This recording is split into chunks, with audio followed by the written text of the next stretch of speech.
Hey everyone, Synth for the Future here, and today I want to take a little look at the Walrus Audio Lore. There's already a lot of videos about the lore out there, so I want to do a little bit of a different setup to give you a different view on what the lore can do. And I also wanted to show some other pedals in a chain to show you how the lore plays off these pedals.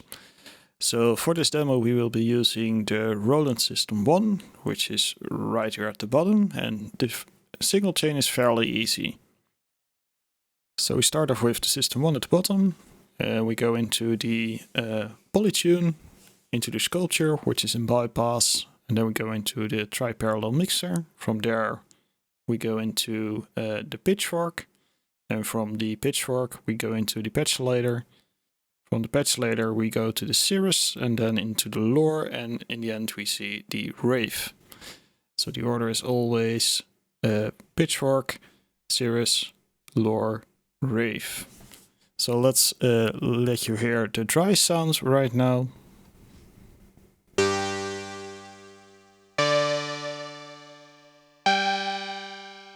So a very simple kind of plucky sound. And let's turn on the lore on program 1 and see what it can do with this sound.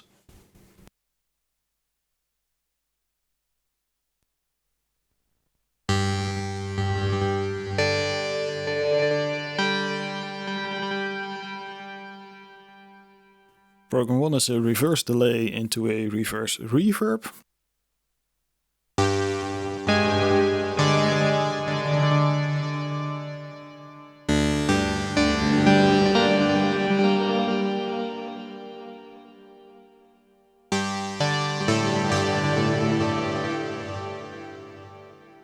To program 2 we get a reverse delay into an octave up reverb.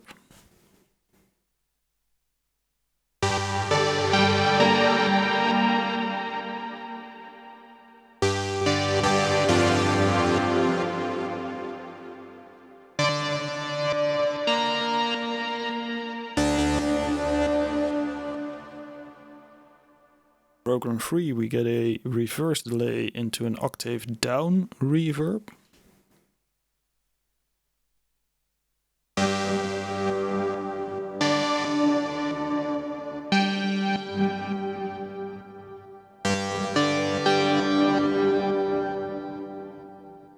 Fourth option we have is reverse reverb into forward reverb.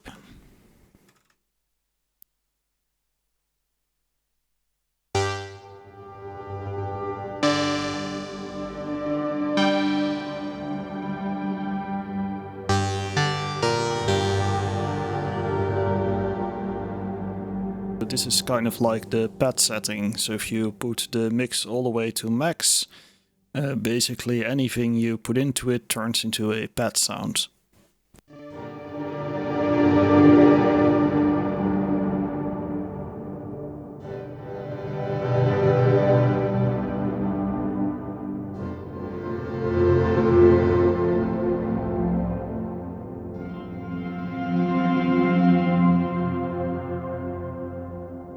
Which is pretty nice.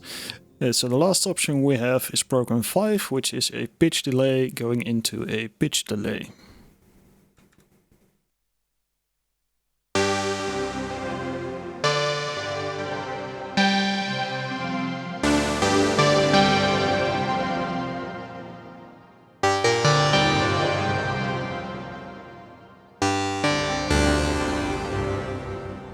Which on its own is not the most exciting effect, but once you start to mix it with other effects, like for instance an external reverb, so let's actually do that. Let's throw on the Wraith in the normal mode, so we can get a little bit of extra reverb in there and listen a little bit to that.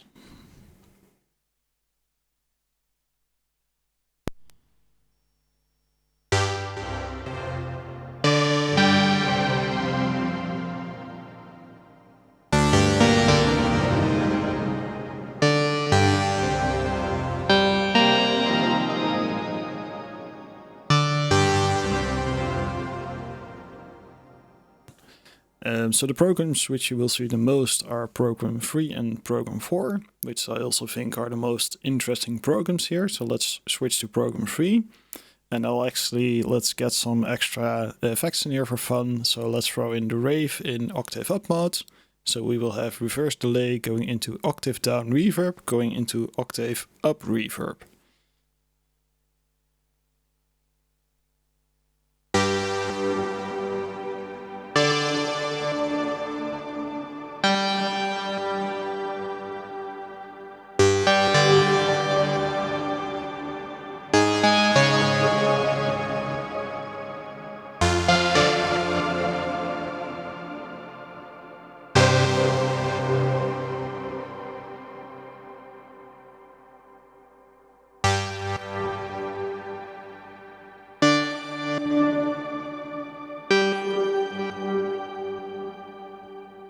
Really play well together, and it's definitely a combination I like to use a lot, the program 3 and then add an octave up reverb to it, which might sound like it cancels each other out, but it actually kind of amplifies each other, which is pretty fun.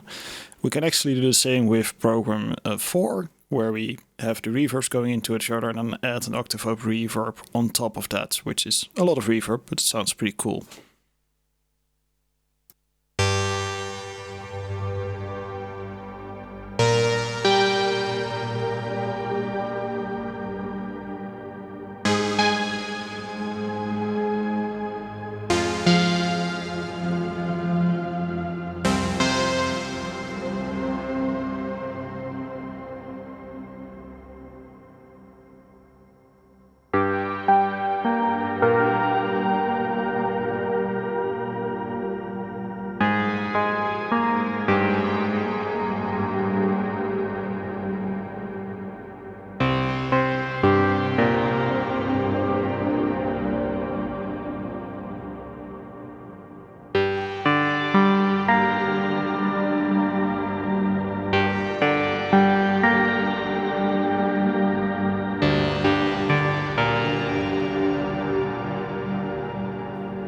It quickly becomes sort of a very ghostly wall of sounds, which is a very cool combination, I think. Now, just to make things a little bit more intricate, we could actually engage the Cirrus. So let's turn off the lore and let's turn off the Wraith and let's introduce the Cirrus so we can see what it is doing right now.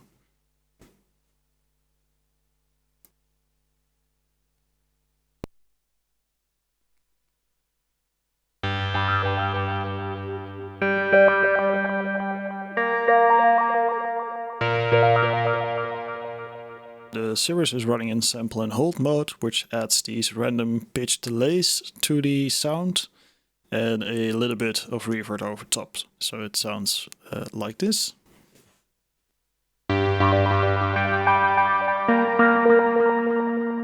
So now we can add the program 4 over top of this chain.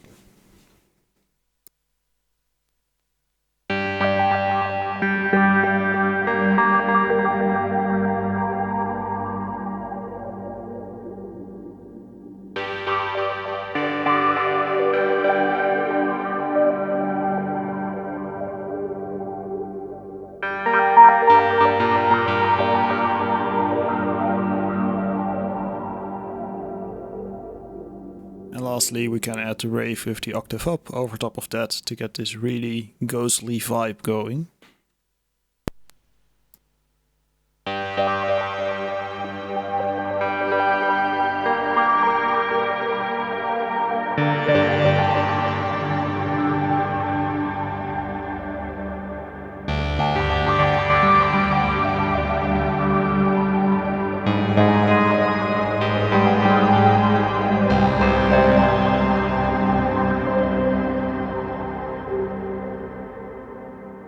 So this really plays well together, and if you want to make it even a bit more complicated, you can turn on the Pitchfork Plus for some octave up and perfect fifths to really fill everything out. So let's do that.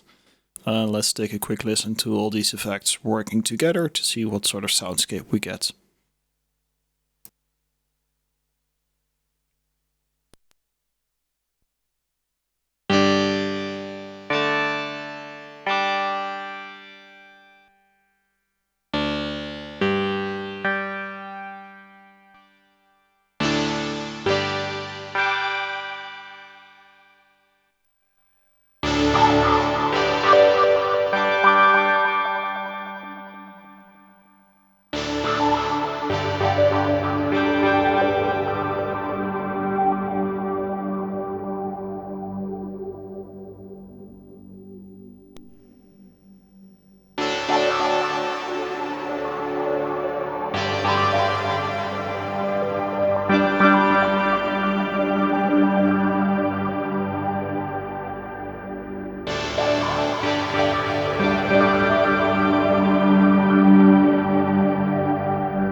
So let's switch the lore into mode 3. So we're now doing reverse delay into octave down reverb, and ironically we're sending that into an octave up reverb, so we're really stacking the delays and reverbs here.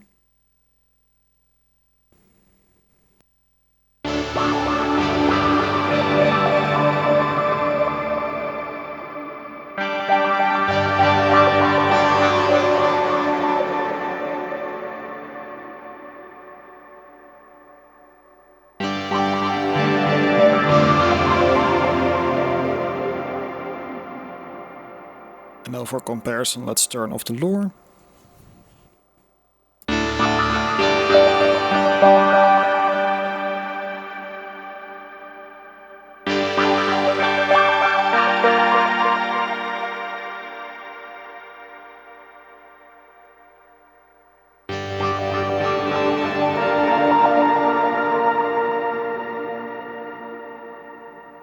So it really adds a lot of extra depth to the sound. So let's go to program 2 in the lore with this chain.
So as you can hear, the lore really plays well with other delays and reverbs, which I think is one of the big strong suits of this effect. So it's pretty easy to dial in useful tones. So let's quickly change over the synthesizer to do a bit more of a paddy sound, and let's see what happens when we add all these layers of delay and reverb to a patch. So let me dial in a quick pad and we'll get to some more demoing.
Now it's quite easy to overload the DSPs with this setting because we're putting quite a bit of extra volume in there with these bad sounds. So I have to lower the volume of the system one quite a bit to compensate for that. So if you hear any cracking, that's the DSPs being overloaded with too high an input signal. So keep that in mind. Whenever you hear cracking, you're probably pushing the sound into the effect and into the feedback loops too hard. It starts to collapse on itself, causing these crackles. So if you're having this problem, it's probably a good idea to back off on the volume a little bit, going into the lore to make sure it's not overloading anything or breaking up your sounds. So with that in mind, let's do a little bit more of a demo.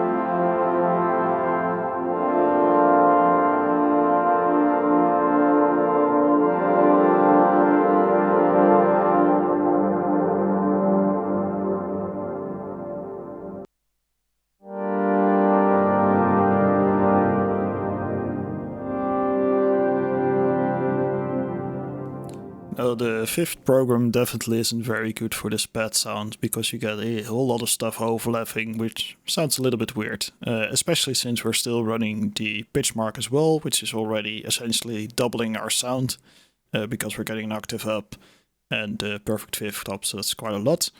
So let's turn off the Pitchfork and let's give that another go to see what happens.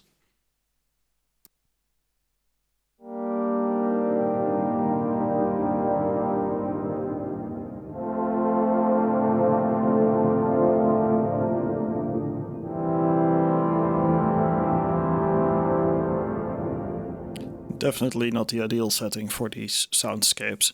So let's take a step back to the second and third and fourth mode of the lore, and let's add in some extra effects to see how that works out with this more kind of bad sound deal going on.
So this is not a review video, which is a video I will do later, but I still wanted to add on a little bit of a conclusion for everyone that's only going to see this video, to know where I stand with the lore.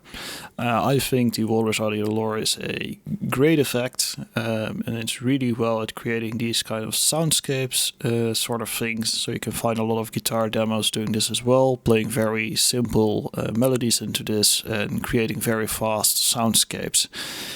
Downside of the lore is it's also a bit of a, well, one-trick pony might not be the correct word, but even though there's a lot of knobs, the amount of different sounds you can actually get from it is somewhat limited. I think Walrus Audio would have been better off adding 2 program knobs, so you can actually dial in both DSPs individually from each other, so you can get a lot more sounds out of this, or maybe even disable a full DSP to get just a single effect out of it if that's what you wanted. But I also realized that doing that would make it a lot harder to work with, because as it is, it's really easy to dial in sounds which sound good. And if you are going to use this in a live setting, actually having just that one more dial would make it a lot harder to dial in your tone consistently. So that would be a big trade-off. But I still kind of feel like it would have been a good move. That being said, this is definitely staying on my pedal board for the foreseeable future. Just because it's such a good effect to combine with other effects, you get very lush sounds out of it. And also this limited edition that they have going on, the Kamakura series, I think they call it. Yep, the Kamakura series is just a drop-dead gorgeous version. So if you can still get one of those, I would definitely highly recommend grabbing it. That's this video for now. If there are any questions about the lore or anything you want to see in future videos, let me know, so I can hopefully incorporate it in my videos and answer all your questions about the lore. So I hope you enjoyed this other look at the lore. Hopefully it gives a little bit of a different insight to what it can do. And for now, that's my video. Have a great day.